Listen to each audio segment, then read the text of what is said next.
another edition of the John Wayne Surge Protector Podcast, a 60/40 production. I'm Eric Halsey. I am Alex Midway, and I am the secretary of I effing told you so. We're at war, baby. Yeah, turns out after saying a vote for Kamala was going to get us into World War III, starting with Iran, turns out that was more foreboding than actual, future telling. So, great for us.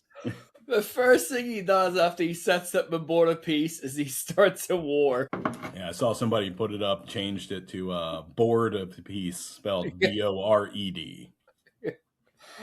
Well, for school system, you don't know which one he put down. He's like, maybe that's what he meant. And like some of the things I said, like one thing I heard, apparently like it was called Operation Epic Fury. He's like, so when everyone started typing in Trump EP instead of looking for Epstein files, like Epic Fury.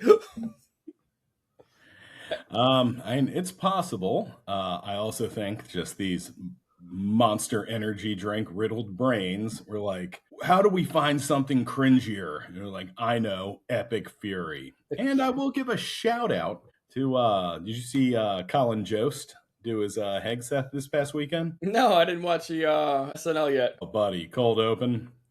He was like, and I know what you nerds are thinking. Why call it Epic Fury? Think about it.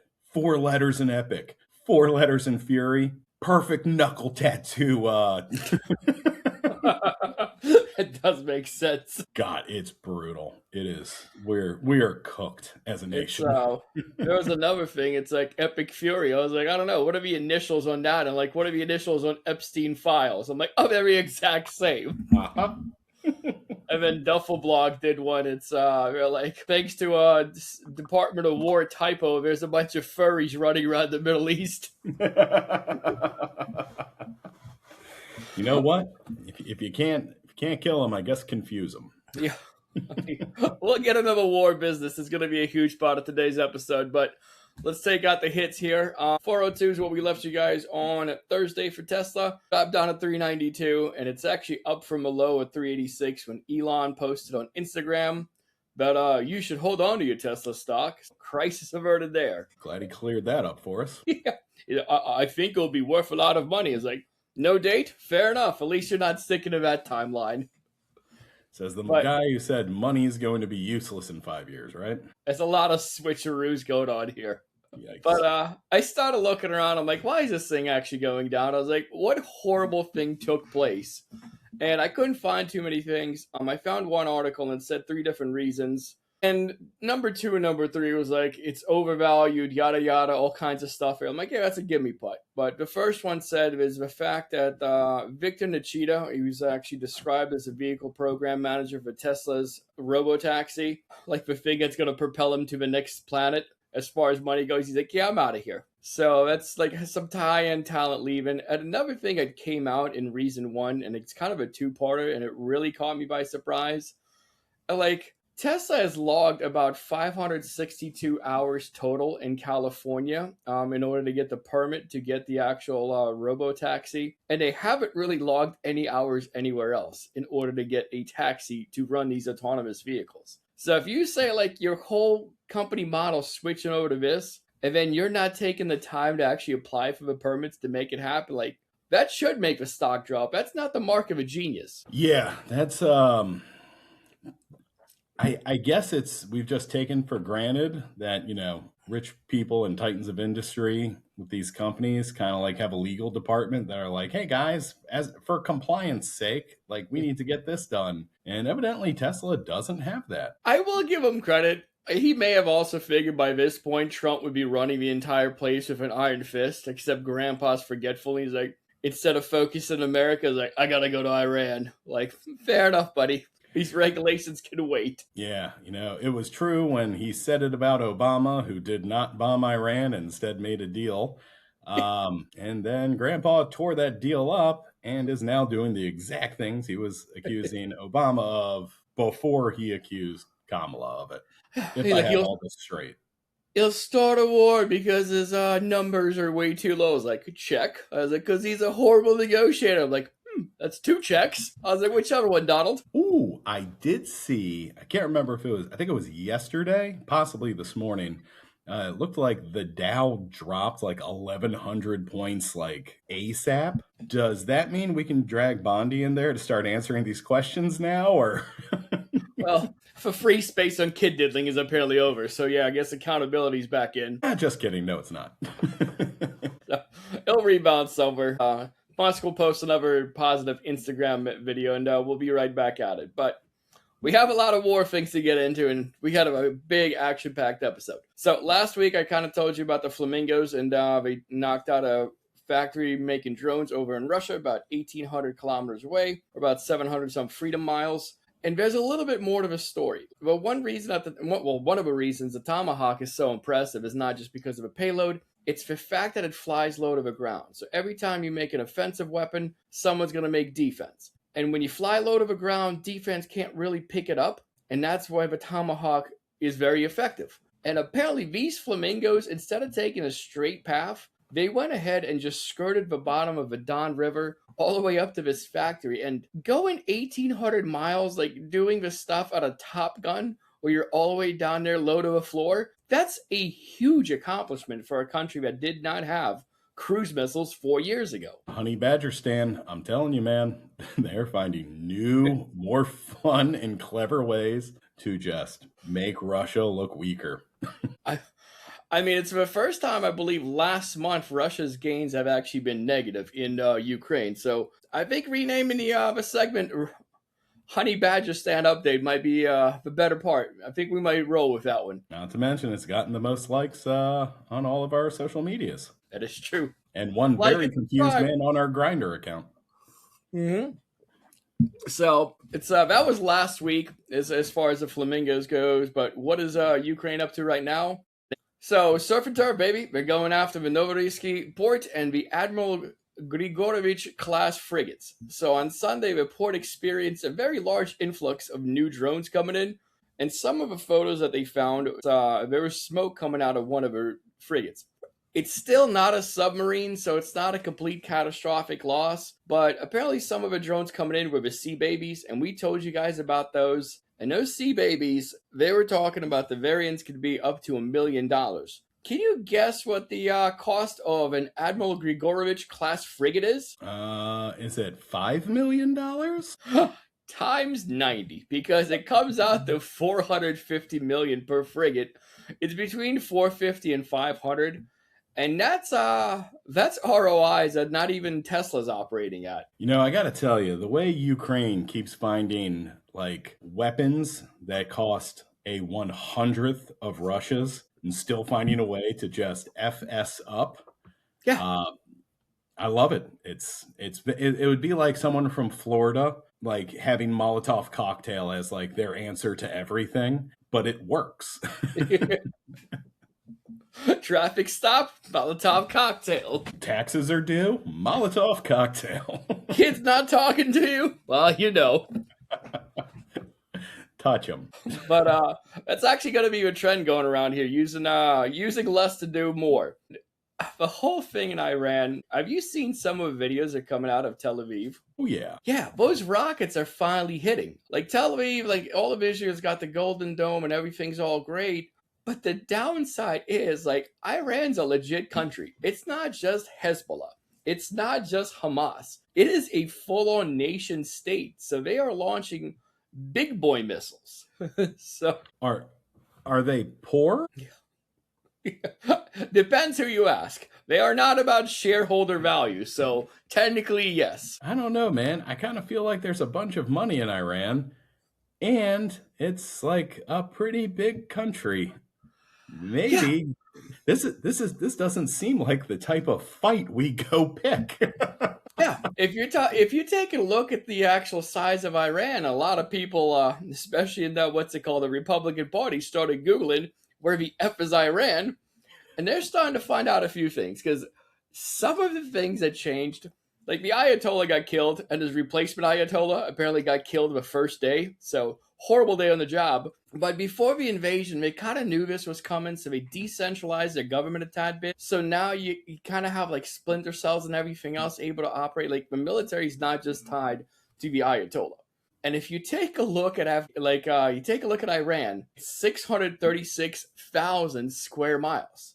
That is 3.5 times the size of Iraq and double what Afghanistan is. You could technically put in Iraq and Afghanistan into Iran and still have space. But what does that mean? Because I feel like when we fought Iraq and Afghanistan, that was over pretty quick, right? Just essentially a blink old enough to drink beer, and where you are out of there. Okay. Just wanted to double check that we're on the same page here. This is so stupid. I mean, it gets even dumber, the fact that the reason we went into that, and we're going to get into that one too. So, the fact that we had the wars in Iraq, we had them in Afghanistan, and if you take a look at it, back then we had General Mattis, we had McChrystal, we had a lot of generals. Now we have a dude who's yelling at the scouts. He's like, you guys better stop talking about trannies. He's like, what the F are you talking about? Focus on the military. He's like, I'm the Secretary of War. We don't have good leadership up there, especially after the purges. Yeah, just let the Boy Scouts sell their popcorn, let the Girl Scouts sell their cookies, and honestly, quit screwing with my snacks.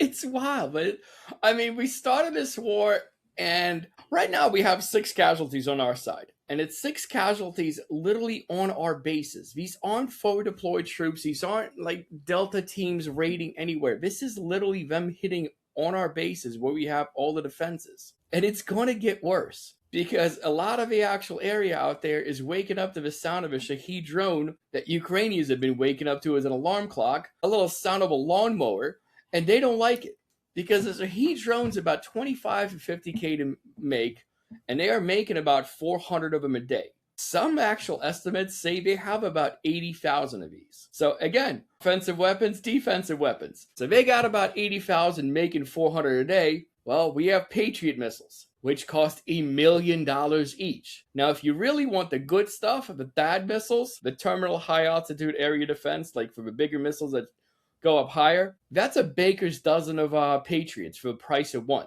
And if you're looking at production costs, production numbers, about 2,000 Patriot missiles are going to be made this year, and about 36 THAADs on a high end are going to be made this year. Whereas Iran is making 400 Shahed drones a day. So, just so I have this clear, we're the ones paying for those Patriot missiles and THAADs, right? Yes. So, why didn't we have money for SNAP? Because we have to pay for those Patriot missiles and THAADs. We literally just had 3 fighters go down over Qatar, I believe. Or, what was it, Kuwait? One of the countries out there from friendly fire. We lost 2 jets. I believe we lost 3. Yeah, you're right. If I'm reading the report correctly. Over friendly fire.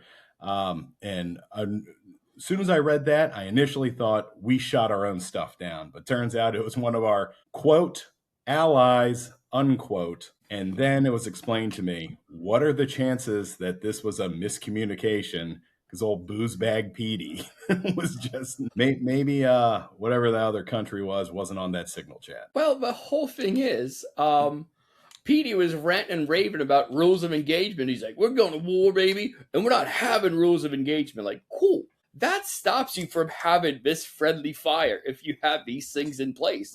I know it sounds great on paper, we're going to murder and pillage. Oh my God, it's so alpha.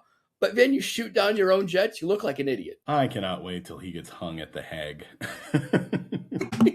It's gonna be a lot. Did you also hear about Joe Stonecrab? No. So apparently last time they went in a signal chat and they're like, we invited a reporter.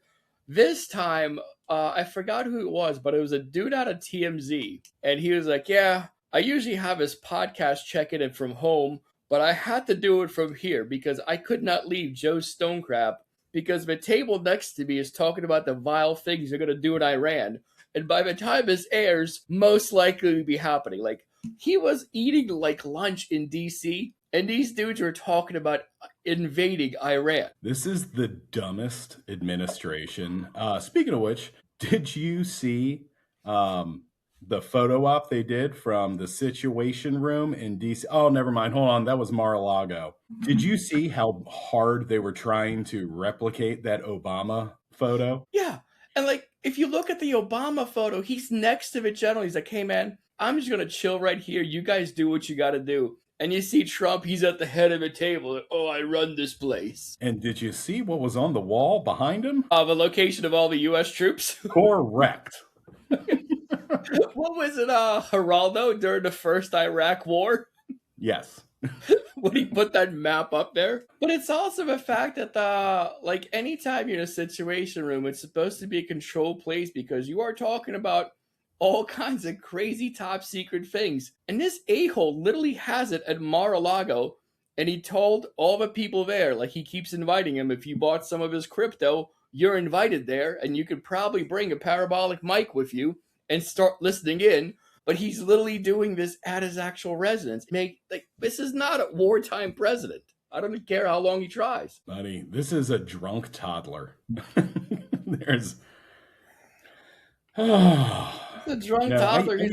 I used to like truly, like whenever I feel bad, I would just convince myself in case of nuclear war, we've got an option. We've got something that the public doesn't know about that keeps us all safe. And now I see who's running the show. I'm like, nope, there is nothing. There is no God. Honestly, hope that scientists are able to bring back some of our founding fathers and be like, this is what's going on now. It's like, you elected that guy? Is a yep, we are that dumb now. Yeah, and they're looking down going, you deserve everything that's about to happen. You guys want to write something in here about not having felons and conmen as president? Like, there's no way we'll ever need that. He's like, we've accounted for everything. It's like, all right, fair enough, living document and such. In fact, we did not. But the one thing essentially this whole attack is doing, other than the fact that it's helping out Bibi, or whoever you listen to, since Iran was going to attack us anyway, it's helping us out. But it's really helping out Russia because Russia's finances their war based on oil, and oil's actually been down, $2 at the pump and such. But anytime there's any kind of conflict, oil prices shoot up, and this is going to help Russia, who's going to finance more of their war. And I got a news flash for you. This isn't just affecting Ukraine anymore, because Russia also makes those Shahed drones, and they may be sending a couple of the actual Garan 3s over to Iran too. So this is a you problem now as well. Well, again, if you don't support this war, then you don't support the troops. So can't wait for that to start up again. Do we get he started yelling at the UK because Starmer wouldn't actually do the strikes with him. He's like, this is dumb. He's like, I'm not doing this. Do we buy anything from you? Do we have enough French freedom fries situation coming? No. I don't think England wasn't supposed to join us in this facade of justice. But we did tell England we were going to go ahead and need to use your bases for a little bit. And England was like, why don't you kick rocks elsewhere? That was Spain. Or it could have been England and Spain, because Spain told us to go pound sand, and fearless leader said, we're going to cancel all of our trade with them. 99% sure England said that as well. Well, all of our allies, we'll do is sing alone. We don't have those anymore. Just Israel, which we pay for. Yeah. We pay for our friends. This is awesome. But right now, if you have someone who is a MAGA friend, you gotta check in on them, because they're finding out that the MAGA thing doesn't stand for Make America Great. It's actually for a new acronym called KIGA. Keep Israel Great Always. Because right now, we're doing anything that we can. And for a guy who campaigned on the promise of not starting a war, said Obama would start a war, and in the end, he went ahead and started a war, that's got to be a little switcheroo. And I read through a bunch of those accounts yesterday, and one that really stood out to me was the Hodge twins. And I'm sure it may also be ran by a completely white guy as well, but currently the picture is just two brothers on there, and they've always been very vocal for the far right. But they put up a response that Trump letting us know his boss will be on Fox News tonight. And they were responding to a post by a fearless leader who said, everyone, watch Sean Hannity tonight at 9 p.m. Bibi Netanyahu will be interviewed. And then all caps, President Donald J. Trump. And again, the fact that we don't have peace in the Middle East because we have Steve Witkoff and Jared Kushner out there, I don't know how. What went wrong, guys? Yeah, I don't know. Between the psycho over in Israel that we fund fully and two Nepo baby real estate guys couldn't figure out how to end a 2,000-year war. I mean, I guess you can never count your chickens until they're hatched. This seems like a good plan to me. But we moved our U.S. embassy to Jerusalem. Come on, that should have ended everything. Oh, all in the name of a god nobody really believes in. So now, many of you, and even still have MAGA people that you still keep in contact with. I don't know why, but you know what? You're probably a better person than me.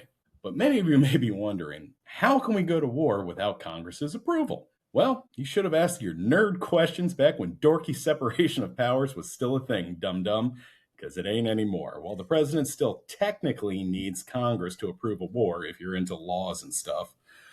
He doesn't need them to defensively strike an imminent threat. So in order for this argument to work, Iran had to be moments from attacking America, correct? Yeah. Okay, well, good. But the problem is that all depends on your interpretation of imminent. So quick pivot here. Swear to God, we're going to go off on a tangent, but I will bring it all. I'm going to weave it like the Donald, right? Do you remember the Spice Channel? Which child born in the 80s does not? Okay, good man. For our younger viewers who might not be old enough to remember black box cable with the little red number days, Spice was a softcore porn channel, rest in peace, Channel 95, that would come in scrambled unless your parents were stealing cable and bought the unlocked box. I did not have those friends. Yes, but little 11 or 12-year-old Eric used to love moving his head side to side and squinting, just praying to see a slightly green and yellow squiggly booby. Simpler times, am I right? Now, am I bringing this up to explain why my right forearm is still 30% bigger than my left? No, but it is. I'm bringing it up because this whole squinting and head movement, just praying to slightly see a clearer picture thing, you're going to want to use that energy to justify what I'm about to quote from Marco Rubio. There was absolutely an imminent threat. The imminent threat was we know if Iran was attacked, and we believe they would be attacked, they would immediately come after us. And we're not going to sit there and absorb a blow before we responded. Because the Department of War assessed that if we did that, if we waited for them to hit us first, after they were attacked, and by someone else, Israel attacked them and they hit us first, and we waited for them to hit us, we would suffer more casualties and death. We went proactively in a defensive way to prevent them from inflicting higher damage. Had we not done so, there would be hearings on Capitol Hill about how we knew this was going to happen, and we didn't act preemptively to prevent more casualties and more loss of life. Now, I know it sounds like I mangled that. That is word for word what he said. And I totally get why he looked like the way he did at the State of the Union. Like, first of all, that logic doesn't make any sense. It's like if me and you are standing around waiting to punch some rando in the mouth, and you throw the first punch, and that rando, instead of punching you back, then swings on me. That's essentially what he's saying would have happened. That has never happened in a fight. Well, again, we're trying to use logic in an illogical situation. So let me throw this one at you. Imagine we're in Florida, right? Mm-hmm. You, my neighbor across the street, I think might want to do me harm if our third neighbor on the corner attacks you. So I leave my house, go to your house, and shoot you in the head because I thought you would attack me when my neighbor down the street attacks you, because stand your ground. Probably being passed through the Florida Senate right now. I can't wait till just the company Mountain Dew is running the Department of War now. I hate this. The funny thing is, like, even the Pentagon's come out and be like, no, man. Like, there was no sign that they were going to attack anybody. They were literally at the negotiation table like, we'll make concessions. Like, what do you guys want? Like, we don't want a war. It's like, F you, we're doing it. Oh, God. Yeah, so Israel was definitely going to attack Iran. And we thought Iran would attack us in retaliation for Israel's attack, so we preemptively joined Israel in attacking Iran because imminent threat. Am I right? Israel's been attacking Iran for years. Buddy, there's no rhyme or reason. And again, it's just using logic in an illogical situation at this point.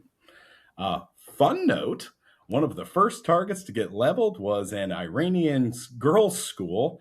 while they were at school. And the kill count, as of about 3 hours ago, was creeping up closer and closer to 200.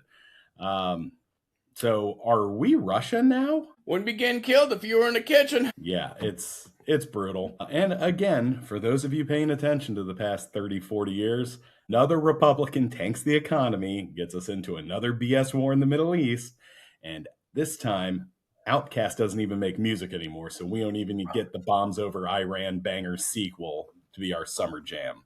If you see a red hat out in the wild, just swing away. This is their fault. Thanks, Joe Biden. Yeah. Why did Joe Biden do this to us? Morons. This whole thing makes no sense. God, I hate them all. I hate them all. But there's been a lot of negativity. I would like to throw a tinge of positivity into this podcast. So to leave on a high note, have you ever heard of the name Axel Dumas? Any relationship to Axel Rose? Not that I could tell, but we'll research further. So Axel Dumas is the CEO of Hermes, pronounced Hermé, not Hermie, like you used to call me back in our problematic middle school years.